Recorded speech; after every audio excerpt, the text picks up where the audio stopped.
நட்சத்திரம் நடுவானில் ஒளி விளக்காய் சாஸ்திரிகள் பின் தொடர்ந்தாரே. வெள்ளை போலும் தூபவர்க்கம் அள்ளிச் சென்றே அர்ப்பணித்தார் அவர் திருமுன்னே.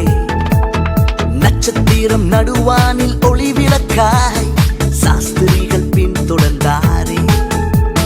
வெள்ளை போலும் தூபவர்க்கம் அள்ளிச் சென்றே அர்ப்பணித்தார் அவர் திரு